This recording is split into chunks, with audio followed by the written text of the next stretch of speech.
तो चलिए फटाफट बिना टाइम वेस्ट किए, है ना, कार्यक्रम को शुरू करते हैं।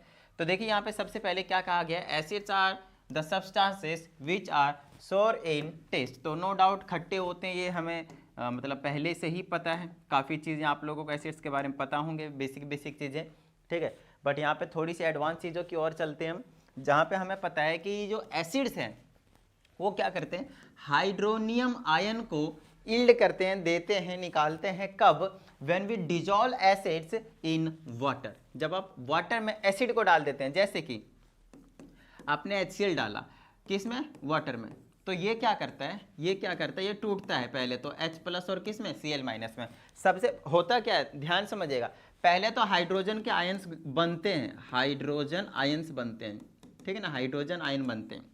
HCl क्या होता है, पहले टूटता है किस में, H+ और Cl- में, बाद में हाइड्रोनियम आयन बनता है, बाद में बनता है, पहले नहीं, बाद में बनता है। बाद में फिर क्या करता है, ये जो H+ है वो रिकम्बाइन होता है इसके साथ वाटर में डालने के बाद पहले खुद को तोड़ता है एसिड, उसके बाद इसके साथ रिकम्बाइन होता है। फिर जब H+ और H2O जब आपस में कंबाइन होते हैं, तब जाकर यस H3O पॉजिटिव बनता है। और ये जो चीज़ है, इसी को हम क्या कहते हैं, हाइड्रोनियम आयन कहते हैं। इसी को हम क्या कहते हैं भाई, तो हाइड्रोनियम आयन के नाम से जानते हैं, ठीक है। तो यही चीज़ मैं आपको समझाने की कोशिश कर रहा हूँ कि जब भी एसिड पानी में डाल देंगे तो हाइड्रोनियम बनाएगा, लेकिन बनाएगा कैसे, क्या स्टेप्स हैं, उसको थोड़ा सा समझिएगा। पहले वो अपने आयंस में टूटेंगे और उनके आयंस में एक हाइड्रोजन प्लस होगा, H+ होगा, वो H+ क्या होगा, रिकम्बाइन होगा वाटर के साथ, फिर आपको हाइड्रोनियम आयन निकाल कर दे देंगे। और कुछ इस तरह से आपके पास जो काम है वो हो जाएगा एसिड का। समझ में आ गई बात। तो जितने भी एसिड्स होते हैं वो क्या करते हैं, जब भी आपके पास वाटर होता है उसमें अगर हम डालते हैं एक्वस के फॉर्म में बेसिकली वो, तो हाइड्रोनियम आयन में कन्वर्ट हो जाते हैं, हाइड्रोनियम आयन में बताते हैं, निकलते हैं, गिव करते हैं, और साथ में नो डाउट दूसरे आयन्स उसमें प्रेजेंट होंगे, मिलेंगे, नो डाउट, दूसरे की कोई दिक्कत नहीं है। बट फिलहाल की जो बात कर रहा था वो कि हाइड्रोनियम आयन देते हैं। समझ में आ गई बात। तो इनको हम क्या कहेंगे, एसिड्स कहेंगे। नो डाउट धीरे धीरे जब मैं एसिड्स, आज हम सिर्फ और सिर्फ एसिड्स के बारे में बात करेंगे। चैप्टर का नाम तो एसिड बेस सॉल्ट है, नो डाउट, बट आज हम सिर्फ एसिड के बारे में बात करेंगे। अगली वीडियो में सिर्फ बेस के बारे में, ठीक है ना। एक वीडियो आ जाएगी आपके पास पीएच के बारे में, और फिर लास्ट में बात करेंगे सॉल्ट के बारे में। बस 4 वीडियो में हमारे पास ये जो चैप्टर है वो कंप्लीट होने वाला है, ठीक है। तो चलिए आगे की बात कर लेते हैं। ये क्या है, नहीं ये अलग क्वेश्चन है, ये यहाँ पे कैसे आ गया, ठीक है। यहाँ पे बात करते हैं अब हम क्लासिफिकेशन ऑफ एसिड्स। बड़े आसान से क्लासिफिकेशन आपको देखने को मिलेंगे, छोटी छोटी चीज़ें होंगे, तो डरने की कोई जरूरत नहीं है, फील आ जाएगा। तो पहला जो क्लासिफिकेशन है, on the basis of sources. Sources का मतलब है जहाँ से मिलता है, ये कहाँ से मिलता है ना। तो कुछ ऐसे होते हैं जो नेचुरली मिलते हैं अपने को एसिड्स, और कुछ ऐसे एसिड्स होते हैं जो इनऑर्गेनिक होते हैं, मतलब हम बनाते हैं। तो नेचुरली जो मिलते हैं उसको हम ऑर्गेनिक बोलते हैं। ध्यान समझिएगा, नोटबुक और पेन ले लीजिए और फटाफट नोट्स साथ साथ में बनाते जाइए। यहाँ पे मैं लंबी लंबी लाइनें नहीं लिख रहा हूँ, लेकिन मैं बोलूँगा जरूर, तो उनको साथ में नोट्स बनाते रहिएगा, नोट कर लीजिएगा, ठीक है।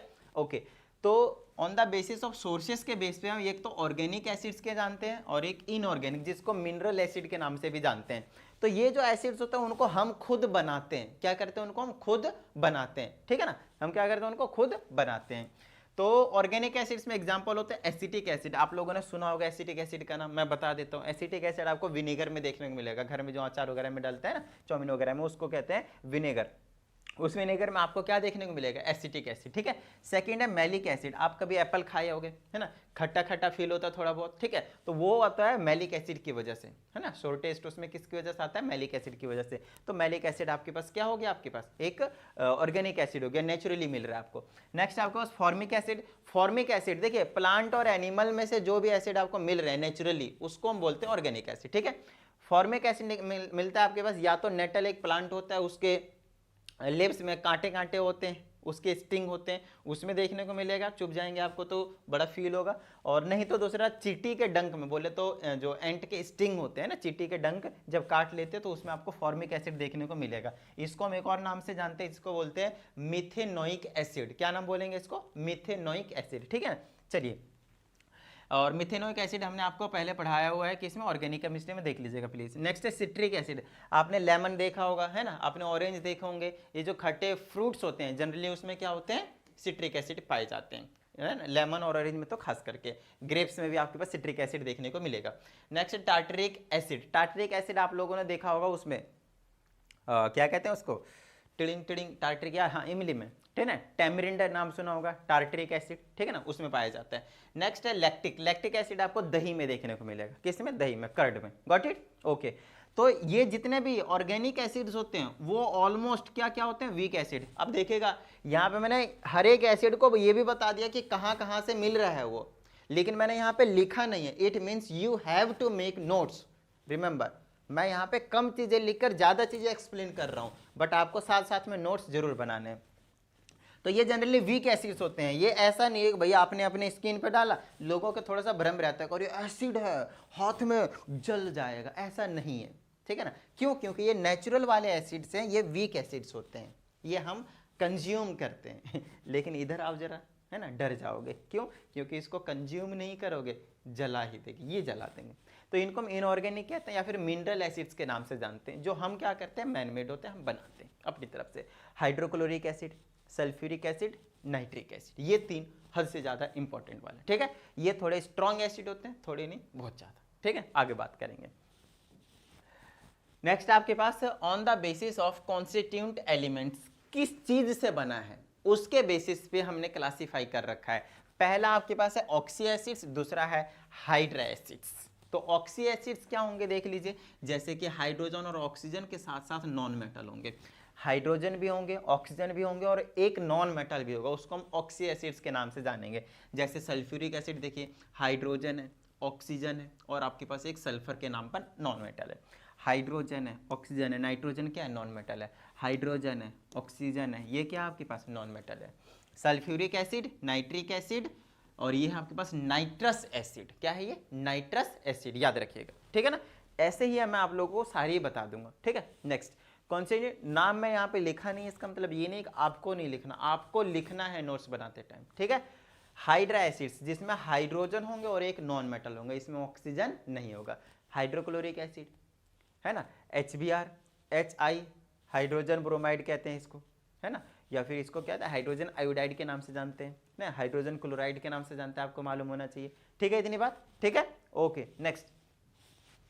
नेक्स्ट क्लासिफिकेशन है on the basis of strength, कि किस में कितना ज्यादा ताकत है, कौन जितना कितना ज्यादा आपको हार्म पहुंचा सकता है, बस मतलब समझने के लिए, है ना। जैसे अभी बोल रहे थे कि स्ट्रॉन्ग एसिड्स है, स्किन जला देगा, तो स्ट्रॉन्ग वाले जला देगा, वीक वाले नहीं जलाएंगे। तो जितने भी ऑर्गेनिक थे मैंने आपको पहले ही बता दिया, वैसे ये वाले क्लासिफिकेशन मैंने आपको पहले बता दिया है ना, कि स्ट्रॉन्ग और वीक। तो स्ट्रॉन्ग में आपके पास hydrogen chloride, hydrogen bromide, hydrogen iodide आ जाता है ना, सल्फ्यूरिक एसिड, नाइट्रिक एसिड, और इसको बोलते हैं परक्लोरिक एसिड। मैंने लिखा नहीं है बट आपको लिखना है, परक्लोरिक एसिड, ठीक है। नेक्स्ट इधर वीक एसिड में आपको बता दिया ऑर्गेनिक वाले।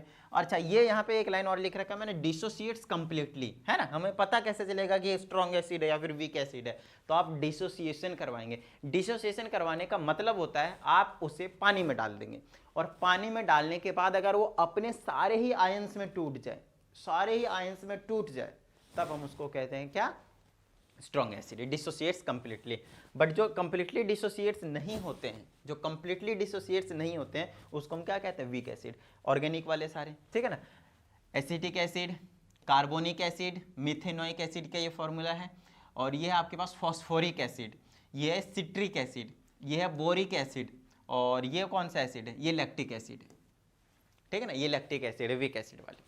तो ये कहीं ना कहीं मैंने आपको बता ही रखा है। चलिए मैंने नाम बता दिया, मैंने आप लोगों को यहाँ पे क्या करा, मैंने नाम बता दिया है, लेकिन आपको मैंने लिखा नहीं है, आपको लिखना है। चलिए आगे की बात करते हैं। यहाँ मैंने बस एक तरीके से कह सकते हो की पॉइंट्स लिख रखे हैं, कंप्लीट डिटेलिंग नहीं दे रखी। You have to write statements and the name also.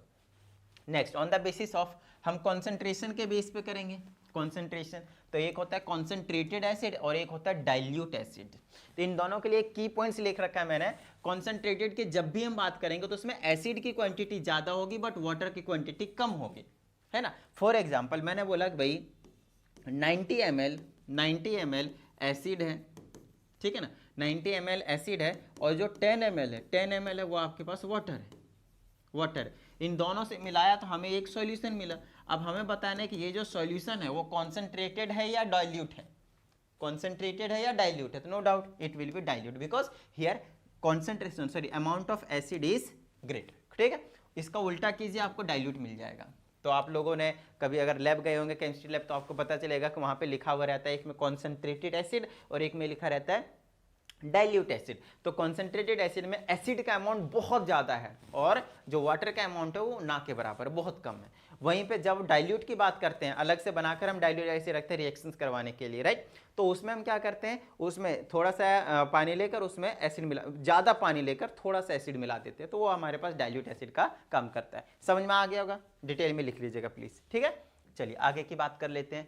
On the basicity of N acid, on the basis of basicity of N acid, कि एक एसिड में क्या बेसिसिटी है, उसके बेस पे आपको बताना है एक एसिड की क्या बेसिसिटी होगी। अब ये क्या होता है सर बेसिसिटी? बेसिसिटी का मतलब समझिए, बेसिसिटी होता है एसिड का और एसिडिटी होता है बेस का। तो जब हम बेस पढ़ाएंगे आपको, तो वहां पे एसिडिटी ऑफ बेस पढ़ाऊंगा, ठीक है ना, ध्यान रखिएगा। फिलहाल हम बात कर रहे हैं बेसिसिटी की। तो बेसिसिटी का मतलब होता है number of H plus ions. कई जगह पे इसके जगह हाइड्रोनियम आयन लिखा रहेगा, बात एक ही है। H प्लस आयन जितने निकलेंगे उतना ही वाटर मॉलिक्यूल के साथ मिलकर हाइड्रोनियम आयन बना लेंगे, जो सबसे पहले आज मैंने आपको समझाया।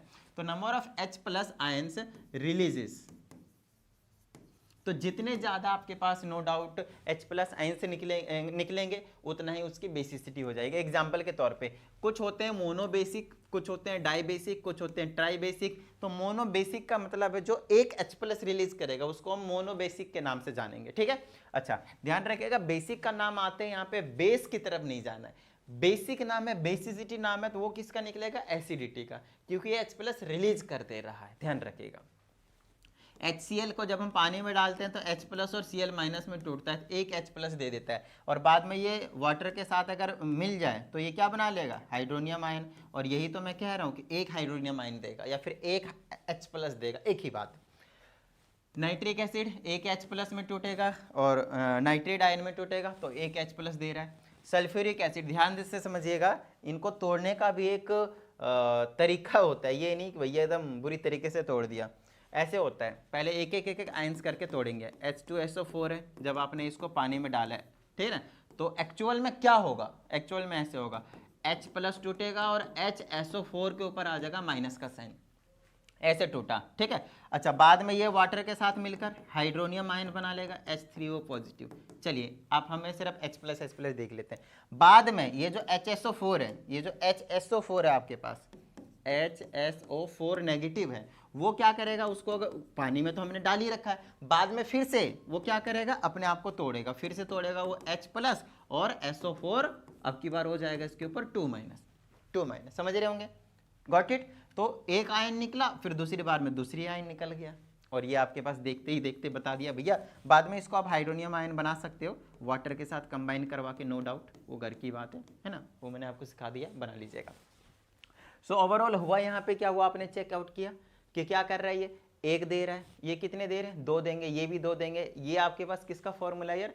H2C2O4। यस, ये है आपके पास ऑक्जेलिक एसिड का फॉर्मूला। किसका ये फॉर्मूला? ऑक्जेलिक एसिड का फॉर्मूला। समझ में आ गई इतनी बात? किसका फॉर्मूला? Oxalic acid. मैंने लिखा नहीं है वहाँ पे, शायद सबसे पहले वाले में मैं लिख देता हूँ ऑक्जेलिक एसिड। यहाँ पे आप लिख सकते हैं ऑक्जेलिक एसिड, ठीक है ना, इसमें टिडिंग करके आजा बेटा आजा। ऑक्जेलिक एसिड, ऑक्जेलिक एसिड तो किस में पाया जाता है सर? तो ये पाया जाता है टमाटर में, बोले तो टोमेटो, ठीक है। समझ में आ गई बात? चलिए आगे की बात कर लेते हैं। और हम कहाँ पे थे अभी? ओह बहुत आगे आ गए हम, टिडिंग करके यहाँ पे अभी फिलहाल तो, ठीक है। तो यहाँ पे आपको समझ में आ गया कि डाइबेसिक का क्या मतलब है? 2 H प्लस रिलीज करेंगे, और कैसे रिलीज करेंगे एक एक करके वो हमने आपको समझाया। नेक्स्ट ट्राइबेसिक में मतलब 3 H प्लस रिलीज करेंगे। अच्छा ये H3PO4 है, इसका नाम क्या है आपके पास? फॉस्फोरिक एसिड, पीछे आपको समझाया। C6H8O7 क्या आपके पास? Citric acid. अब यहाँ पे हाइड्रोजन 8 होने का मतलब 8 रिलीज नहीं करता, वो डिपेंड करता है कौन सा हाइड्रोजन रिलीज हो सकता है, बॉन्ड फ्री हो सकता है, स्ट्रक्चर पे डिपेंड करता है। तो याद रखना है आपको, जनरली तो इनमें ऐसा ही हो रहा है कि भैया जितने हाइड्रोजन उतने रिलीज हो जा रहे हैं, बट इस केस में ऐसा नहीं है, ध्यान रखना है आपने, ठीक है। हमेशा ऐसा नहीं होता है। ओके अब हम बात करेंगे प्रिपरेशन ऑफ एसिड। तो देखिए एसिड के बारे में सबसे स्टार्टिंग बता दिया कि होता क्या है। दूसरी चीज हमने बताया कि उसकी क्लासिफिकेशन, कि कैसे कैसे हम क्लासिफाई कर सकते हैं। तीसरी चीज आपको बताने जा रहा हूँ कि एसिड को हम कैसे प्रिपेयर करवा सकते हैं, है ना, कैसे बना सकते हैं। चौथी चीज आपको पढ़ाऊंगा इसके क्या क्या प्रॉपर्टीज है, फिजिकल प्रॉपर्टीज। दूसरी चीज पढ़ाऊंगा मैं उससे नेक्स्ट वाली लास्ट वाली चीज केमिकल प्रॉपर्टीज, कि किसके किसके साथ रिएक्शन करता है। इंपॉर्टेंट वाले बताऊंगा नो डाउट, वैसे तो बहुत सारे हैं बट कुछ इंपॉर्टेंट वाले ही बताऊंगा मैं आप लोगों को, ठीक है। चलिए, तो प्रिपरेशन ऑफ एसिड्स की बात करते हैं। पहला आप डायरेक्ट कॉम्बिनेशन से बना सकते हैं, मतलब सीधा मिलाइए हाइड्रोजन क्लोरीन को, आपका HCl तैयार है। कंडीशन होते हैं कैटेलिस्ट और कंडीशन हमेशा यहाँ पे फेवरेबल होना चाहिए, है ना, वो अलग अलग होते हैं सारे रिएक्शन के लिए। हाइड्रोजन आयोडीन लगाइए, एसिड तैयार है। हाइड्रोजन सल्फर मिलाइए, एसिड तैयार है। ये बड़े छोटे छोटे से रिएक्शन है। नेक्स्ट है action of water on acidic oxides. अब ये एसिडिक ऑक्साइड्स क्या होते हैं? एसिडिक ऑक्साइड्स होते हैं नॉन मेटल के ऑक्साइड्स। आप लोगों को नॉन मेटल मालूम है, जब नॉन मेटल ऑक्सीजन के साथ रिएक्ट करता है तो नॉन मेटल ऑक्साइड्स बनते हैं, और ये जितने भी नॉन मेटल ऑक्साइड्स होते हैं these are always acidic in nature. वहीं पे जो मेटल के ऑक्साइड्स होते हैं वो बेसिक इन नेचर होते हैं, तो हम बेसिस में आपको पढ़ाएंगे, जब बेस पढ़ाऊंगा तब। जैसे कि कार्बन डाइऑक्साइड, देखिए नॉन मेटल के ऑक्साइड है, जब आप इसको पानी में डालते हैं तो आपको कार्बोनिक एसिड दे देता है। क्या दे देता है आपको? कार्बोनिक एसिड, है जो कोक वगैरह, कोका कोला वगैरह में, कोल्ड ड्रिंक्स में, आपको सॉफ्ट ड्रिंक्स में देखने को मिलता है। सल्फर डाइऑक्साइड में अगर पानी डाल दें, या फिर पानी में बेसिकली सल्फर डाइऑक्साइड डाल दें, तो आपको ये सल्फोनिक एसिड देखने को मिलेगा, H2SO3 मिलेगा। और इसी को अगर पानी में डाल दें, इसी को नहीं मतलब सल्फर ट्राइऑक्साइड को बेसिकली पानी में डाल दें, तो सल्फ्यूरिक एसिड मिल जाएगा आपके पास। मतलब बड़ा ही तगड़ा कॉम्बिनेशन है आपके पास। नेक्स्ट है फॉस्फोरस पेंटा ऑक्साइड में अगर आप पानी को डाल दें, पानी में डाल दें, तो आपके पास फॉस्फोरिक एसिड मिल जाएगा। समझ में आ रही होगी बात? डन है। अगला है यूजिंग ए लेस वोलेटाइल एसिड, मतलब नॉर्मल एसिड का ही यूज करके हम एसिड बनाने की कोशिश करेंगे। जैसे सॉल्ट हो गया, सॉल्ट में अगर आपने ये डाल दिया तो सोडियम बाइसल्फेट बन जाता है। दूसरी चीज हमें हाइड्रोक्लोरिक एसिड, दूसरा एसिड, एक एसिड से दूसरा एसिड प्रिपेयर करवा रहे हैं। फिर से वही वोलेटाइल, लेस वोलेटाइल मतलब जो थोड़ा कम उड़ता हो, कम उड़ना मतलब वेपर्स बहुत धीरे बनाता हो, ऐसा समथिंग। सोडियम नाइट्रेट ले लेंगे तो सोडियम बाइसल्फेट के बाद आपके पास नाइट्रिक एसिड मिल जाएगा। तो मतलब सल्फेट से लेकर क्लोराइड और नाइट्रेट वाले जो हमारे पास एसिड्स है वो हमने बना लिए। ठीक है, प्रिपरेशन समझ में आया? बड़ी छोटी सी चीज़ थी। चलिए, तो नोट्स साथ साथ में बनाते जाइएगा। और ये जो मैंने सिर्फ रिएक्शन लिखे हैं, आपको सिर्फ रिएक्शन नहीं लिखना है, आपको स्टेटमेंट के साथ लिखना है।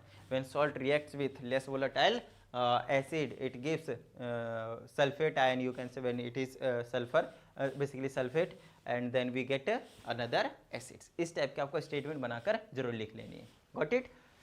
चलिए आगे की बात करते हैं हम, बहुत ज़्यादा इंपॉर्टेंट, और वो है हमारे पास फिजिकल प्रॉपर्टीज़। जैसे हमारे पास फिजिकल प्रॉपर्टीज़ की बात हो जाएगी, हम जंप कर जाएंगे केमिकल प्रॉपर्टीज़ में, और एसिड का पार्ट खत्म। ठीक है, उसके बाद हम सैम्पल पेपर से आपको जब करवाएंगे क्वेश्चन, वहाँ पे आपको बताऊंगा कि अलग अलग तरीके से किस तरह से क्वेश्चन फॉर्म जो है वो हो सकते हैं। ठीक है, अच्छा बात कर लेते हैं फटाफट यहाँ पे फिजिकल प्रॉपर्टीज़ ऑफ एसिड्स की। ठीक है, फिजिकल प्रॉपर्टीज ऑफ एसिड्स की बात करते हैं। देखिए सबसे पहले ये चीज़ हमने सबसे पहले बताई है कि टेस्ट होते हैं, है ना, कैसा? सोर, खट्टा। कोरोजिव इन नेचर का मतलब ये है कि अगर आप इसे मेटल के कांटेक्ट में लाते हैं या फिर किसी और भी ऐसे मटेरियल के कांटेक्ट में लाते हैं जो कोरोड हो सकते हैं, है ना, कोरोजन उसमें लग सकता है, बेसिकली आयरन होगा तो रस्टिंग बोलेंगे। तो ये ऐसा होता है, मतलब वाटर के जैसा काम कर लेता है ये, कि भैया कोरोड कर देंगे, खत्म कर देंगे, धीरे धीरे खा जाएंगे मेटल्स को। इलेक्ट्रिसिटी को कंडक्ट करते हैं, no doubt. Aq is here aqueous, ठीक है ना, मतलब जब एक्वस के फॉर्म में होगा, मोल्टन के फॉर्म में, लिक्विड के फॉर्म में, तो उस टाइम पे क्या करते हैं, इलेक्ट्रिसिटी को कंडक्ट करेंगे, करंट पास करेंगे, हो जाएगा। एसिड्स के बारे में तीन चीज़ें कही जाती है। जो ब्लू लिटमस होते हैं वो ब्लू से रेड में कन्वर्ट कर देता है। जो मिथाइल ऑरेंज होता है, जो कि एक्चुअल में ऑरेंज कलर का ही होता है, तो उसे भी रेड कलर में कर देता है। और एक होता है फिनोल्फ्थेलिन, इसको हम इंडिकेटर्स के नाम से जानते हैं। ये तीनों इंडिकेटर है। ये खुद तो पिंक कलर का होता है, लेकिन उसमें अगर आपने एसिड डाल दिया तो उसको कलरलेस बना देगा। तो इसके मैं आपको लोगों को एक्सपेरिमेंट करके दिखा दूंगा, ये आपको मजा आ जाएगा देखने में। इसको आपको थोड़ा सा फिलहाल के लिए याद रखिए, ठीक है ना, याद रखिएगा। ठीक है, चलिए नेक्स्ट की बात कर लेते हैं हम। और खत्म हो गया? हाँ खत्म हो गया, ठीक है। अब हमारे पास केमिकल प्रॉपर्टीज, और ये आपके पास लास्ट पोर्शन है। तो सबसे पहले देखिए केमिकल प्रॉपर्टीज ऑफ एसिड्स में सबसे पहले हमारे पास रिएक्शन विथ एक्टिव मेटल्स। तो यहाँ पे अगेन आपके पास स्टेटमेंट, या फिर आप कह सकते हैं कि जनरल फॉर्म से याद रखिएगा कि जब भी आप मेटल और एसिड का रिएक्शन कराएंगे तो आपको हमेशा क्या मिलेगा, एक सॉल्ट और साथ में हाइड्रोजन गैस निकलता हुआ ऊपर उड़ता हुआ दिख जाएगा। नो डाउट जब मैं सॉल्ट पढ़ाऊंगा थोड़ा सा सॉल्ट के बारे में ज़्यादा आइडिया मिलेगा, कुछ यहाँ पे हम बेस के बारे में वर्ड यूज़ करेंगे तो वो भी आपको अगले वीडियो, मतलब अगर एक आधी चीज़ें माइनर सी चीज़ें होंगी जो अभी शायद आपको ज़्यादा अच्छे से समझना है, वैसे तो समझ में आ जाएगा, ज़्यादा समझ की बात करो, ज़्यादा समझ में ना आए एक आधी चीज़ें, छोटी छोटी चीज़ें, तो उसके लिए आप घबराइएगा नहीं, क्योंकि अगली वीडियो आएगा बेस का, फिर आएगा पीएच का और फिर आएगा इसका सॉल्ट का। तो ये 4 वीडियो देखने के बाद आपका चैप्टर में से सारे ही डाउट गुल हो जाएंगे। क्यों? क्योंकि कहीं ना कहीं एक अदर वर्ड हम ऐसे यूज कर लेते हैं जो आगे आने वाले होते हैं, तो फिर बच्चे घबरा जाते हैं, अरे ये क्या है, इसके बारे में तो हमें कुछ नहीं पता। ऐसा नहीं डरना, ठीक है ना। चलिए, तो आपको हमेशा याद रखना है जब भी मेटल और एसिड रिएक्ट करते हैं, ठीक है ना, लेकिन ध्यान रहे यहाँ पे मेटल क्या होने चाहिए, रिएक्टिव मेटल, एक्टिव मेटल होने चाहिए, ठीक है ना, एक्टिव मेटल होने चाहिए। आपने मेटल रिएक्टिविटी सीरीज में करवा रखा है मैंने आप लोगों को, उसमें क्या था, हाइड्रोजन से ऊपर ऊपर वाले जो होते हैं वो क्या होते थे, एक्टिव मेटल्स होते थे, रिएक्टिव मेटल्स मतलब हाइड्रोजन से ज़्यादा रिएक्टिव मेटल्स वाले होते हैं, तब जाकर रिएक्शन होता है। तो जिंक है और आपके पास क्या है, HCl है। तो जिंक और HCl को जब मैं मिलाता हूँ तो क्या मिलता है, salt, zinc chloride. Hydrogen gas को पहले उड़ा दीजिए यहाँ से, तो जिंक क्लोराइड निकलता हुआ मिल जाएगा। आपको फॉर्मूले बनाने आने चाहिए जिंक क्लोराइड, ऐसा नहीं ZnCl लिख दिया बस खत्म बात। ZnCl2 होता है, क्यों होता है, क्रॉस करके बनाते हैं, चार्ज लिखकर वैलेंसी लिखकर, ठीक है ना। नेक्स्ट मैग्नीशियम लीजिएगा, सल्फ्यूरिक एसिड ले लीजिएगा, तो यहाँ पे सल्फेट के नाम पे सॉल्ट मिलेगा और हाइड्रोजन गैस आपको उड़ता हुआ दिख जाएगा। आपको ध्यान रखना है, कई बार क्वेश्चन पूछा जाता है कि बताइए कौन सा रिएक्शन है जिसमें हाइड्रोजन को अगर मैं बर्न करता हूँ तो पॉप का साउंड देता है, तो यही वाला। हाइड्रोजन तो हमेशा ही पॉप का साउंड देगा, लेकिन इस वाले रिएक्शन से हाइड्रोजन गैस निकलता है और पॉप का साउंड क्रिएट करता है जब आप इसे बर्न करते हैं, जलाते हैं। फॉर एग्जाम्पल आप क्या कीजिए, एक कॉनिकल फ्लास्क ले लीजिए, उसमें एसिड डाल दीजिए और जिंक डाल दीजिए, मेटल डाल दीजिए, एल्युमिनियम का फॉइल डाल दीजिए, कोई दिक्कत वाली बात नहीं है। उसमें से क्या निकलेंगे, हाइड्रोजन गैस रिलीज होना शुरू करेगा। उसको आप किसी बलून में लगा के और उसमें स्टोर कर लीजिए। बहुत ज़्यादा लाइट होते हैं तो ऐसे छोड़ेंगे तो हवा में उड़ने लग जाएगा वो, उसको आप बर्न कर दीजिए, जला दीजिए किसी भी चीज़ से, पॉप करके ना पॉप साउंड क्रिएट करेगा और फट जाएगा बलून, ठीक है। मतलब ये फ्लेमेबल गैस होती है, यहाँ से ये भी चीज़ प्रूफ होती है। Next, reaction with bases. No doubt अभी बेस के बारे में हमने आपको कुछ पढ़ाया नहीं तो डरना नहीं है। यस, पढ़ाया नहीं मतलब डरना नहीं है, ठीक है ना, पढ़ा देंगे। तो बेस अभी समझ लीजिए ये 2 ऐसे हैं जो क्या है आपके पास बेस है, ठीक है, ओके।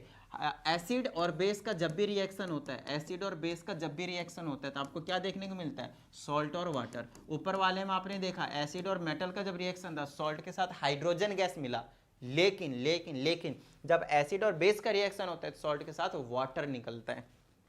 आप लोगों को बचपन में या फिर अभी रिसेंटली कोई ऐसा कीड़े मकोड़े ने काटा, इंसेक्ट ने या फिर चींटी ने काटा है ना, जब भी चींटी काटते हैं, मधुमक्खी ने काटा हो, तो इस टाइप के केसेस में आपसे कहा जाता है कि आप लोहा रगड़ लीजिए, ठीक हो जाएगा। लोहा रगड़ने का मतलब क्या है पता है, आपने जो भी लोहा लिया है, आयरन लिया है, आयरन ऑक्साइड होगा क्योंकि वो नेचर में है यहाँ पे, उसके ऊपर कुछ ना कुछ थोड़ा सा रस्ट लगा होगा, तो जो ऑक्साइड होते हैं मेटल के, अभी बोला ना नॉन मेटल के एसिडिक होते हैं, और जो मेटल के ऑक्साइड होते हैं वो बेसिक इन नेचर होते हैं, मतलब वो बेस होता है, ठीक है। अच्छा, बेस और उधर से आपके स्किन में एसिड छोड़ दिया गया है, जो भी इंसेक्ट है, मधुमक्खी मान लो, चींटी है, तो वहाँ एसिड है, आपने डाला बेस, एसिड और बेस आपस में रिएक्ट करते हैं तो आपको मिलता है एक सॉल्ट और एक मिलता है वाटर, तो जिसकी वजह से आपकी जो जलन है वो खत्म हो जाती है, क्योंकि वाटर का ऐसा नेचर नहीं है कि वहाँ पे आपको कुछ फील कराए, पेन फील कराए, ऐसा नहीं है, समझ में आ रही है ना, स्किन को बर्न करे, ऐसा नहीं होता, तो वाटर हो जाता है। और दैट्स द रीजन इस वाले रिएक्शन को हम न्यूट्रलाइजेशन रिएक्शन के नाम से भी जानते हैं, न्यूट्रलाइजेशन रिएक्शन। तो न्यूट्रलाइजेशन रिएक्शन का मतलब क्या है, जब सॉल्ट और एसिड, यहाँ पे लिख लीजिएगा, एसिड और सॉल्ट और एसिड कह रहा हूँ, जब एसिड और बेस आपस में मिलते हैं तो उस रिएक्शन को न्यूट्रल कर दिया जाता है, ना ही एसिडिक कैरेक्टर रहता है ना ही बेसिक कैरेक्टर रहता है, न्यूट्रल हो जाता है। That's why this reaction is known as neutralisation reaction, and what we get as product, as we get salt as well as water. Got it, okay great. चलिए, तो एसिड हो गया और ये बेस हो गया, तो एसिड और बेस से क्या मिलेगा, सॉल्ट। पहले आप वाटर निकाल लीजिए, यहाँ से H और यहाँ से OH, क्या निकला, H2O, समझ में आ गई बात। उसके बाद Na और Cl, प्लस वाला पहले माइनस वाला बाद में, सोडियम क्लोराइड, सॉल्ट बाहर हो गया। नेक्स्ट यहाँ से हाइड्रोजन गैस और यहाँ से OH जब निकालेंगे तो वाटर निकलेगा 2H2O बैलेंसिंग के लिए। उसके बाद मैग्नीशियम सल्फेट आपको पता है यहाँ से निकल कर आ जाएगा। समझ में आ गई होगी बात, डन है, गॉट इट। चलिए, बड़ी अच्छी बात है, आगे चलिए, आगे की बात करते हैं। तो यहाँ पे बड़ी छोटी सी चीज़ है, reaction with carbonates and bicarbonates. No doubt इसके और भी 5-7 रिएक्शन हैं, बट मैंने आपको वही वाले रिएक्शन यहाँ पे कराए जो ज़्यादा फ्रिक्वेंटली आप यूज़ करेंगे, जो ज़्यादा इंपॉर्टेंट है। आगे के हायर क्लासेस में भी आपको ऐसे ही रिएक्शन देखने को मिलेंगे। तो पहला रिएक्शन है जब या तो आप कार्बोनेट्स ले लें, मेटल कार्बोनेट्स बेसिकली, या फिर बाई कार्बोनेट्स लें, no doubt metal hydrogen carbonates कहते हैं उसको। तो this is your calcium carbonate. Egg का जो ऊपर वाला लेयर होता है, सेल होता है, इसी के बना होता है। इसके ऊपर बेस्ड क्वेश्चन भी आता है। जब आप उसको एसिड में डाल देते हैं तो आपके पास एक तो कैल्शियम क्लोराइड के साथ वाटर के साथ कार्बन डाइऑक्साइड ऊपर उड़ता हुआ दिखाई देता है। ठीक है, नेक्स्ट यहाँ पे भी वही बात है, सॉल्ट और वाटर तो बन ही रहा है, साथ में कार्बन डाइऑक्साइड एक्स्ट्रा है और कुछ नहीं है। कार्बोनेट और बाइकार्बोनेट के फॉर्म में this is your sodium bicarbonate, या फिर आप इसको ये भी बोलेंगे सोडियम हाइड्रोजन कार्बोनेट, एक ही बात है। ठीक है, जब इनको आप किसी भी एसिड के साथ ट्रीटमेंट करते हैं तो एक तो सॉल्ट मिलेगा, एक वाटर मिलेगा और कार्बन डाइऑक्साइड आपको एक्स्ट्रा मिलता है। न्यूट्रलाइजेशन रिएक्शन से थोड़ा सा एक्स्ट्रा है, सॉल्ट वाटर के साथ कार्बन डाइऑक्साइड एक्स्ट्रा।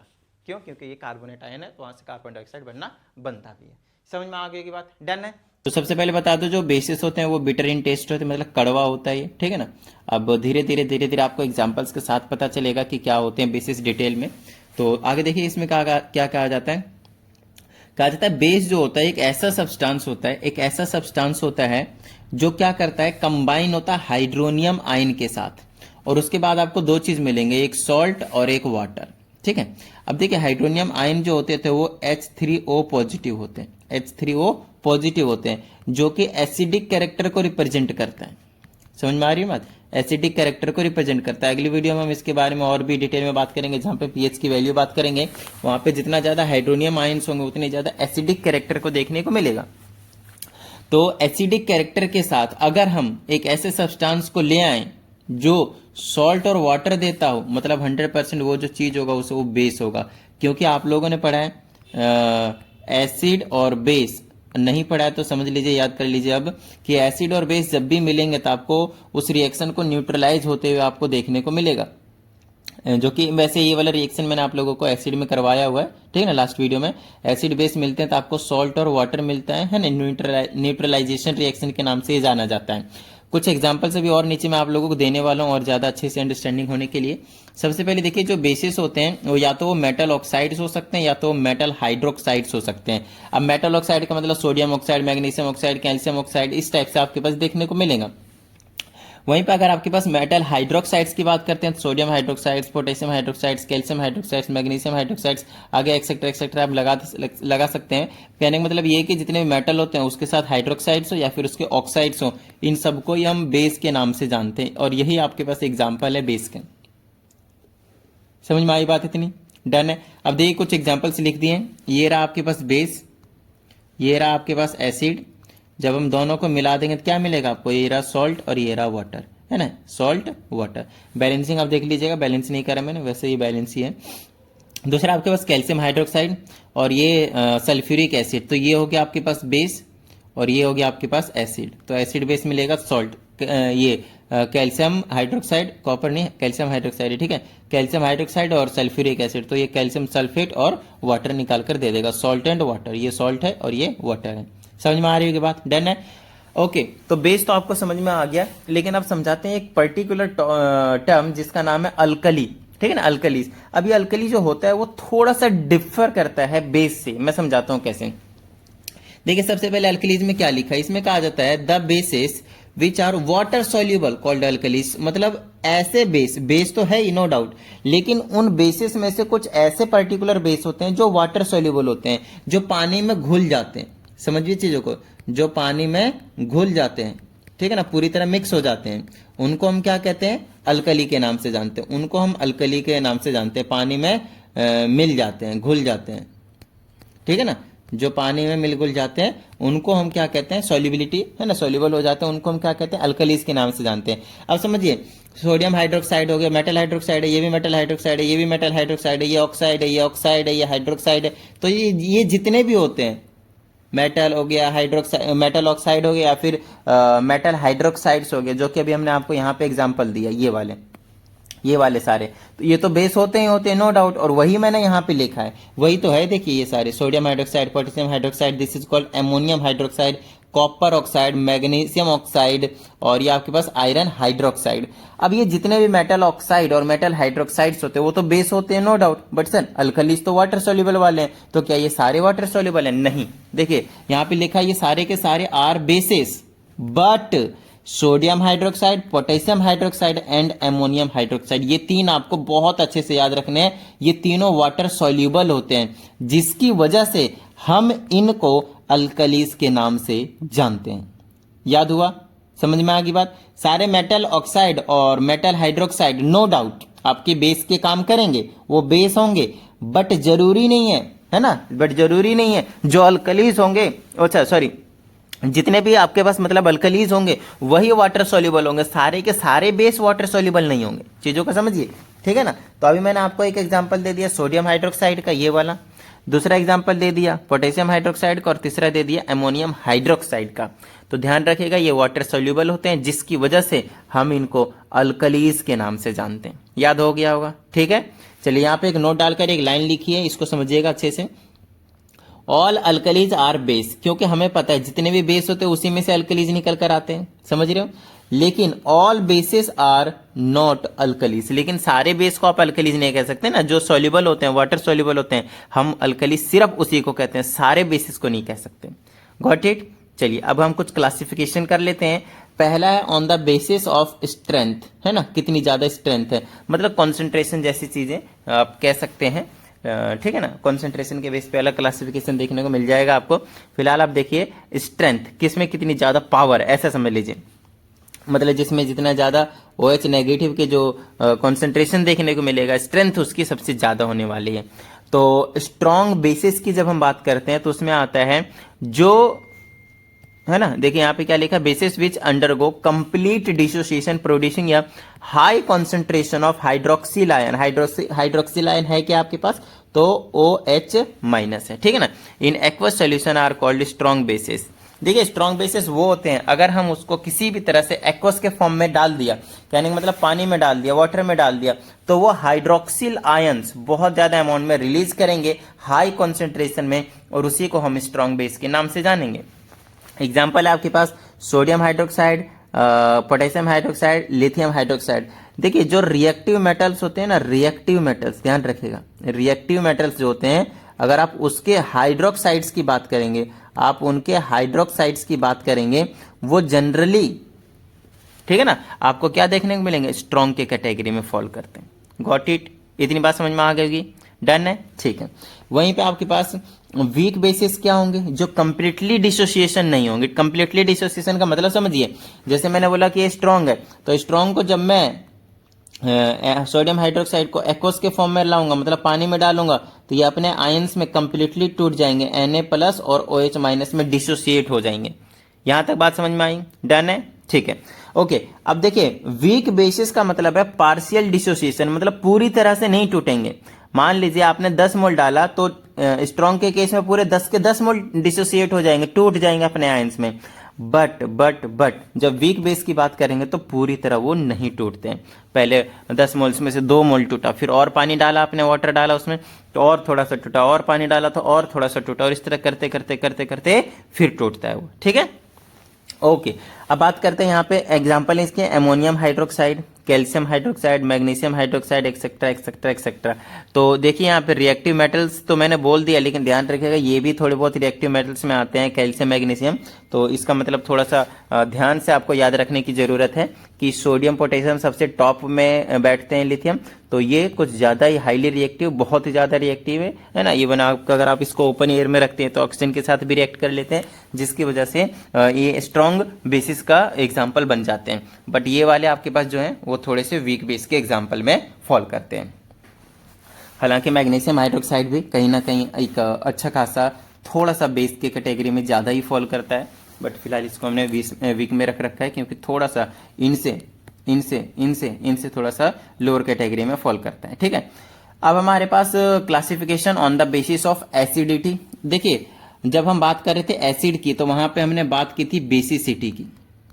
देखिए सबसे पहले आप एसिड वाली प्लीज वीडियो जाकर देख लीजिए ताकि एक अच्छी अंडरस्टैंडिंग आपको मिले, और यहाँ पे जो भी चीजें मैं आपको समझाऊं अच्छे तरीके से समझ में आ जाए। तो मोनो एसिडिक हम उसको बोलेंगे, जैसे सोडियम हाइड्रोक्साइड, ये कितने OH नेगेटिव को रिलीज करेगा, तो 1 करेगा, तो इसीलिए मोनो एसिडिक हो गया। डाइबेसिक का मतलब क्या हो गया आपके पास, कि कितने OH नेगेटिव को आपके पास रिलीज करने वाला है। तो यहाँ पे ले लो भाई, हम क्या ले लेंगे एग्जाम्पल, मैग्नीशियम हाइड्रोक्साइड, ठीक है ना, ये 2 OH को रिलीज करेगा। देखिए एग्जांपल मैंने लिख भी दिया और ये ट्राई वाले यहाँ पे आ गया आपके पास। समझ में आ रही है बात? डन है। आपको ध्यान रखना जब एसिड होता है तो उसके बेसिसिटी की बात करते हैं, लेकिन जब ये बेस होता है, ठीक है ना, बेसिस है ये तो अलग ही टर्म है। जब आपके पास बेस होता है तो उसमें हम एसिडिटी की बात करते हैं, ठीक है ना। और बेसिसिटी का मतलब कितने H+ रिलीज होंगे, या फिर H3O पॉजिटिव बोलिए हाइड्रोनियम आयन, और एसिडिटी का मतलब कितने OH- रिलीज होंगे। Got it. अगला कॉन्सेंट्रेशन के बेस पे तो हाईली कॉन्सेंट्रेशन और मतलब कॉन्सेंट्रेटेड बेस और एक डाइल्यूट बेस देखने को मिलेगा। सॉल्यूशन की बात करेंगे यहाँ पे हम, तो solution that contains high percentage of base, जिसके पास बेस ज्यादा होंगे, जैसे बेस ज्यादा हो गया वाटर कम हो गया, तो इस केस में हम बोलेंगे वो स्ट्रॉन्ग बेस है, कॉन्सेंट्रेटेड बेस है। समझ में आ रही है? बेस की क्वांटिटी ज्यादा है। मान लेते हैं यहाँ पे एक हमने सॉल्यूशन तैयार किया, हमने यहाँ पे एक सॉल्यूशन तैयार किया है, और इस वाले सॉल्यूशन में हमने माना एक कोई सा भी बेस ले लो, लेट्स से सोडियम हाइड्रोक्साइड है, वो 20 ml है। कितना है? 20 ml है। और हमने बोला कि इसी में वाटर की क्वांटिटी भी हमने मिक्स कर रखा है जो कि सिर्फ 5 ml है। तो ये वाला जो कंडीशन बनेगा वो एक तरीके से स्ट्रॉन्ग का केस बन जाएगा, ठीक है ना। बोले तो कॉन्सेंट्रेटेड बेस। और डाइल्यूट का मतलब पानी का अमाउंट ज्यादा कर दीजिए, वाटर अमाउंट ज्यादा कर दीजिए और बेस कम कर दीजिए, इसी का ठीक उल्टा, ऑपोजिट। Got it? ठीक है, चलिए अब हम प्रिपरेशन पे आ जाते हैं, कैसे कैसे प्रिपेयर करवा सकते हैं। तो आप डायरेक्ट कॉम्बिनेशन करा सकते हैं मेटल का ऑक्सीजन के साथ, तो मेटल ऑक्साइड मिलेगा। और आपको बता ही दिया मेटल ऑक्साइड क्या होते हैं, बेस होते हैं, और ये आपका बेस तैयार है। तो अभी आपका फोकस होना चाहिए कि एरो के बाद हमें बेस मिल रहा है या नहीं मिल रहा है। मतलब आपको 2 चीजों पे फोकस करनी है, एक तो आपके पास मेटल ऑक्साइड पे जो कि बेस होते हैं, और दूसरा आपके पास मेटल हाइड्रोक्साइड्स पे। दूसरा आपके पास किस पे फोकस करनी है, मेटल हाइड्रोक्साइड्स पे। तो ये दोनों ही आपको मिल रहे हैं, तो मतलब आप बेस की प्रिपरेशन कर रहे हैं। दूसरा आपके पास action of water on soluble metallic oxide. कुछ ऐसे भी मेटालिक ऑक्साइड्स होते हैं जो वाटर सोल्यूबल होते हैं, तो अगर उसको हम पानी में डाल देते हैं तो हमें हाइड्रोक्साइड मिल जाता है, वो एक अच्छी बात है। तो पोटेशियम ऑक्साइड हो गया, सोडियम ऑक्साइड हो गया, कैल्शियम ऑक्साइड हो गया, इनको अगर आप पानी में डाल देते हैं तो आपको हाइड्रोक्साइड्स उनके कॉरेस्पॉन्डिंगली हाइड्रोक्साइड्स मिल जाते हैं, जिसकी वजह से हमें प्रिपरेशन में हेल्प मिलती है और मजा सा आ जाता है, हमें बेस जो है वो निकल कर मिल जाता है। ठीक है, कहीं ना कहीं आपने बेस से ही बेस को बनाया है, यहाँ पे समझ में आ रही है बात। यहाँ पे कहीं ना कहीं यहाँ पे आपने बेस से ही बेस को बनाया है, तो ये एक ठीक है, तो ऑक्साइड से हाइड्रोक्साइड बनाया है, ये चीज समझ लीजिएगा। अगला आपके पास action of water on ammonia. अगर आपने अमोनिया में, समझ में आ रही है बात, एक अमोनिया में पानी डाल दिया या फिर पानी में अमोनिया डलवा दिया, तो अमोनियम हाइड्रोक्साइड मिल जाएगा, जो कि एक वीक बेस का एग्जाम्पल अभी बताया था मैंने आप लोगों को। समझ में आ रही है बात, तो हमें बेस जो है वो मिल गया, खत्म बात। अच्छा, अगला आपके पास action of water on metals. अगर आप मेटल्स में पानी डाल देते हो, चीजों को समझिएगा, मेटल्स में पानी डाल देते हो तो आपको हाइड्रोक्साइड मिलेगा। साथ में एक एक्स्ट्रा चीज है, हाइड्रोजन गैस लिबरेट होती है, ठीक है ना, ध्यान रखेगा। तो देखिए हाइड्रोक्साइड की प्रिपरेशन हो गई, खत्म बात। दूसरी चीज ध्यान रखिएगा, जिंक हो गया और आयरन हो गया, ये कोल्ड वाटर के साथ रिएक्ट नहीं करते, ये नॉर्मल कोल्ड वाटर है आपके पास, नॉर्मल वाटर है, ठीक है ना। लेकिन जब आप जिंक और आयरन की बात करते हो तो नॉर्मल वाटर के साथ रिएक्शन अच्छे से नहीं दिखाता है, जिसकी वजह से हम उनके साथ स्टीम, बोले तो भाप, समझ में आ रही है बात, थोड़ा सा गर्म पानी वाला जो स्टीम होता है उसके साथ रिएक्शन कराते हैं, तब जाकर जिंक ऑक्साइड के साथ हाइड्रोजन गैस रिलीज होता है। ध्यान समझिएगा, यहाँ पे हाइड्रोक्साइड बना रहा है जब कोल्ड वाटर के साथ रिएक्ट कर रहा है, but in case of zinc and iron यही एक्सेप्शनल केस होते थे, और यही चीजों को आपको याद रखने की जरूरत है। इधर हाइड्रोक्साइड बन रहा था बट इधर ऑक्साइड बनता है, हाइड्रोजन गैस दोनों केस में रिलीज होता है। समझ में आ रही होगी बात।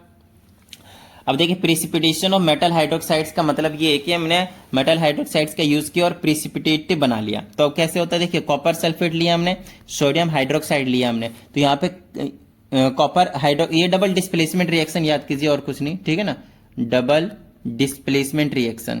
और ये आपको 9th में करवा दिया था केमिकल रिएक्शन वाले चैप्टर में।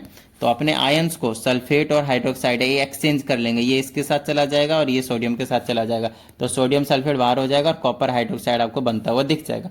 How to make chemical formula आपको 9th में सिखा दिया था, तो कॉपर और हाइड्रोक्साइड कैसे बना है वो ध्यान समझिएगा, ठीक है। क्रॉस करके जो फॉर्मूला बनाते थे वही, कुछ अलग नहीं। फिर से वही बिल्कुल सेम एग्जांपल है, तो आपकी बार यहाँ पे आयरन हाइड्रोक्साइड देखने को मिल जाएगा, सोडियम सल्फेट अगेन बाहर हो गया, डबल डिस्प्लेसमेंट रिएक्शन। नेक्स्ट आपके पास thermal decomposition of carbonates and nitrates. कहने का मतलब ये है कि अगर आपके पास कोई कार्बोनेट्स है उसमें आपने थर्मल डिकम्पोजिशन करा दिया। थर्मल डिकम्पोजिशन का मतलब क्या होता था? डिकम्पोजिशन रिएक्शन याद कीजिए, जिसमें हम किसी भी तरीके से एक रिएक्टेंट को, रिएक्टेंट आपके पास एक होता था, उसके प्रोडक्ट में तोड़ देते थे, या तो 2 या तो 3 या फिर उससे भी ज्यादा प्रोडक्ट में आपके पास आ जाता था। और तोड़ने के लिए आपके पास 3 तरीके होते थे। एक बार आप हीट दे देते थे, एक बार आप सनलाइट दे देते थे, और एक बार आप करंट दे देते थे। ये 3 तरीके थे डिकम्पोजिशन रिएक्शन के। बट फिलहाल हमें बात करनी है थर्मल डिकम्पोजिशन की। थर्मल डिकम्पोजिशन का मतलब होता है आपने हीट से तोड़ा है, मतलब हीट से तोड़ा है एक रिएक्टेंट को 2 या 2 से ज्यादा प्रोडक्ट में।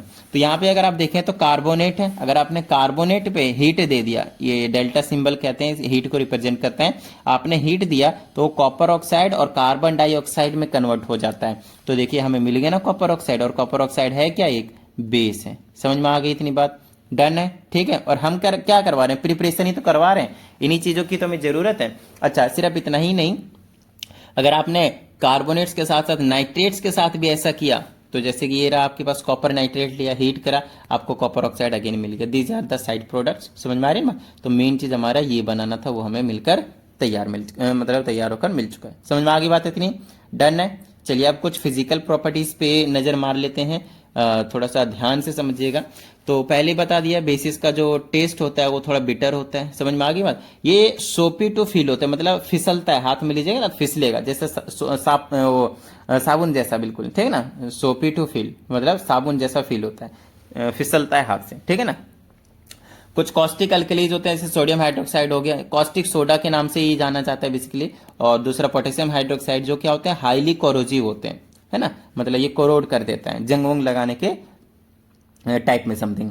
तो they react with fat and oil in the skin. तो अगर ये स्किन के साथ कांटेक्ट में आता है तो फैट के साथ साथ ऑयल के साथ भी ये रिएक्ट कर लेते हैं। और यही रीजन है कि इनको हम साबुन, सर्फ, डिटर्जेंट वगैरह में भी यूज करते हैं, ठीक है ना। नेक्स्ट आपके पास सिमिलर टू एसिड। आपको पहले पता है एसिड्स की जो एक प्रॉपर्टी होती थी वो क्या होती थी?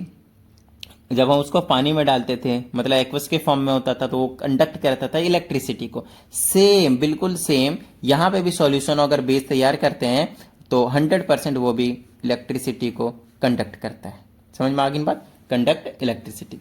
अच्छा, नेक्स्ट है कुछ लिटमस पेपर वगैरह को टर्न्स करते थे इनकी प्रॉपर्टीज के हिसाब से। तो याद कीजिए वहां पे ब्लू लिटमस पेपर को रेड में कन्वर्ट करता था जब हम बात करते थे किसकी? एसिड की। तो यहाँ पे क्या है? अब की बार आपके पास यहाँ पे बिल्कुल उल्टा है। समझ में आ रही है बात? अब की बार यहाँ पे रेड लिटमस पेपर होगा और वो ब्लू में कन्वर्ट कर देगा। तो सर अगर हमने ब्लू में डाल दिया तो क्या होगा? ध्यान रखेगा, नो इफेक्ट। समझ में आ गई बात इतनी? डन है, ठीक है। चलिए मिथाइल ऑरेंज यहाँ पे किस में कन्वर्ट करता है? येलो में। और वहां पे किस में कन्वर्ट करता था? एसिड में, कलरलेस में। ध्यान से, बिल्कुल ठीक है ना।